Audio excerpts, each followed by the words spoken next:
In 1960 in London, at the time of clearing the site for construction of a new residential neighborhood, the old long-abandoned mansion belonging to Thomas Theodore Moreland was sent for demolition. In the basement of the home, builders have discovered several thousand small wooden boxes tightly sealed. Imagine their surprise when they began to find inside bodies of strange, mythical creatures who have seemed to have been living only in fairy tales. This gentleman had tons of bodies in his basement. I mean, they pretty much opened up a museum just off of all of the quote-unquote fairies that were discovered in his home. Let me know what you think about this video. This is awfully strange. I mean, he didn't do this for publicity. He didn't do this for anything. They just found the home because it was being excavated. So I don't know about the authenticity, but this seems pretty crazy. Let me know what you think. All right, here we go. So the backstory with this is that a bird watcher was just doing their thing, recording and all that cool stuff when it comes to bird nest.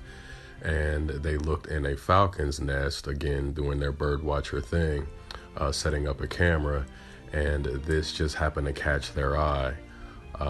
So is this the bones of a fairy? Plain and simple. You can see the size of it. You can see the shape that it's in.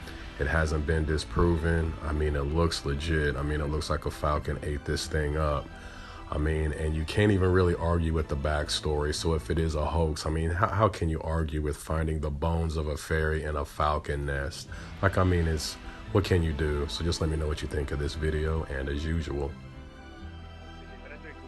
Número 342 del Don, ya son las 12, ya va a ser quinceañera otra vez. Ya vas a salir del cascarón. ¿Y ya invitaste a las ladies o qué?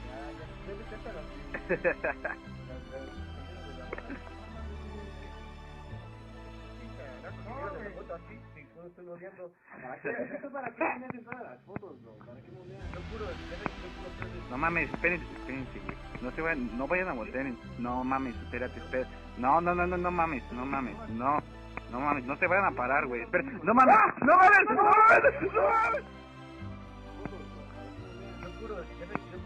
No mames, espérense, güey. No vayan a voltear. No mames, espérate. No mames, no se vayan a parar, güey. No mames, no mames. No mames, espérense, güey. No vayan a voltear. No mames, espérate.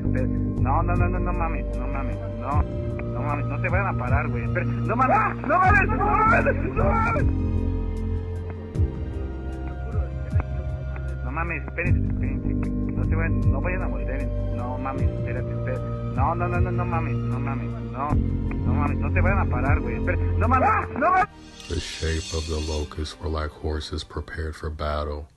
On their heads were something like crowns of gold, and their faces were like faces of men. They had hair like the hair of women, and teeth. They were like lions. They had breastplates, like breastplates of iron, and the sound of their wings was like the sound of chariots of many horses running into battle. They had tails like scorpion and stings in their tails. Their power was to hurt men for 5 months.